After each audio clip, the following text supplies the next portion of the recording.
And hello there, and welcome to the Once Upon a Turkey Leg podcast, a more magical and happy way to end your day. I hope that you enjoy today's story. And in this episode, the story is It's the Great Pumpkin, Charlie Brown, by Charles M. Schulz, adapted by Kara McMahon. Illustrations in the book by Scott Geralds. Every fall, the leaves on the trees turn brown and fall off the branches. Pumpkins grow big and plump in their patches.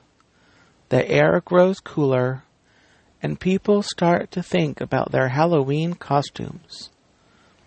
And every fall, Linus writes a very important letter. Dear Great Pumpkin, Linus writes, I'm looking forward to your arrival on Halloween night. I hope you will bring me lots of presents. Who are you writing to? Asks Charlie Brown. The Great Pumpkin, Linus replies.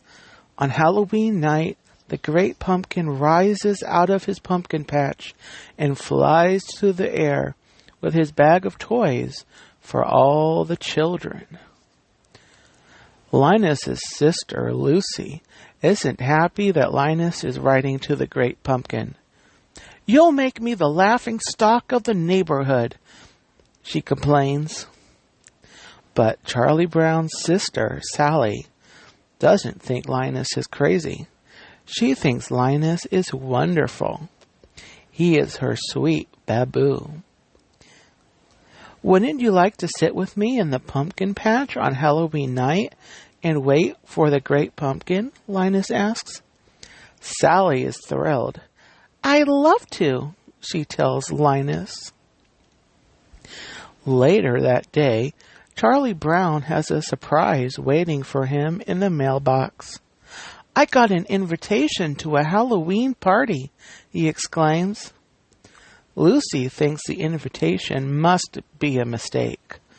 There were two lists, she tells Charlie Brown. One to invite and one not to invite. Charlie Brown knows which list he was probably on, but he decides to go to the party anyway.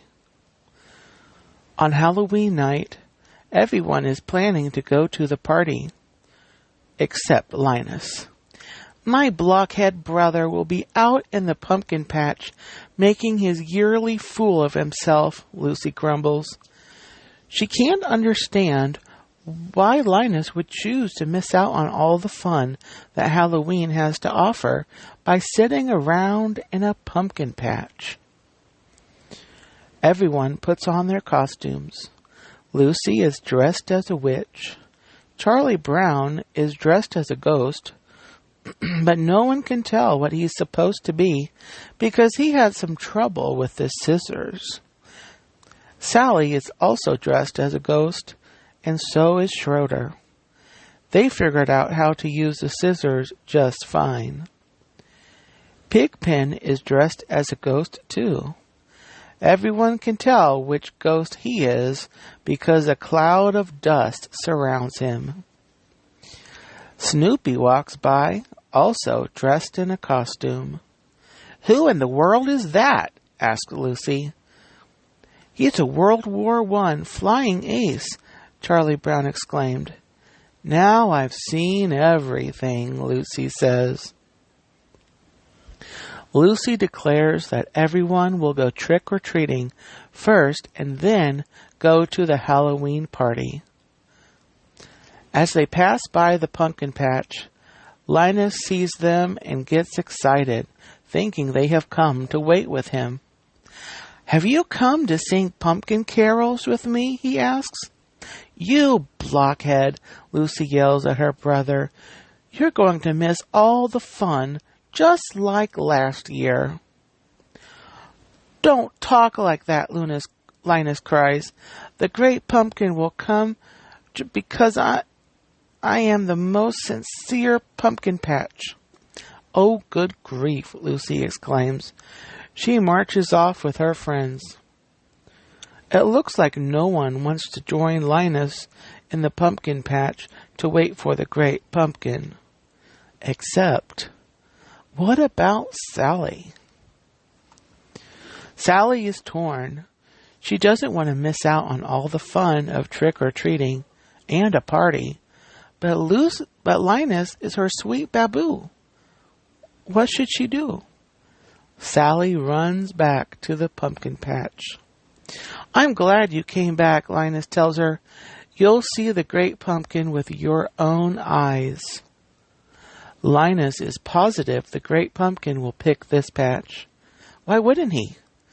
The great pumpkin chooses the most sincere patch to visit every year. And how could a pumpkin patch be more sincere than this one? Sally hopes Linus is right. Meanwhile, the rest of the kids go trick-or-treating. Tricks or treats, money or eats, they yell at the first door. Everyone compares what they got. I got five pieces of candy, brags Lucy. I got a chocolate bar, exclaims Patty. I got a quarter, says Violet happily. I got a rock, says Charlie Brown sadly. And that happens at every door. All the other kids get wonderful treats like candy, gum, and popcorn balls. And Charlie Brown gets rocks. Lucy decides they have done enough trick-or-treating and it's time to go to the party. After all, everyone has a bag to fill to the brim with treats. Everyone except Charlie Brown. He has a bag full of rocks. On their way to the party, they pass by the pumpkin patch again. The kids laugh at Linus and Sally waiting there instead of coming to the party. The great pumpkin will be here, Sally yells, defending Linus.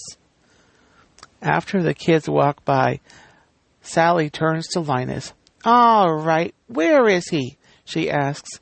He'll be here, Linus assures her. I hope so, Sally replies. Think of all the fun we're missing. And the Halloween party is a lot of fun.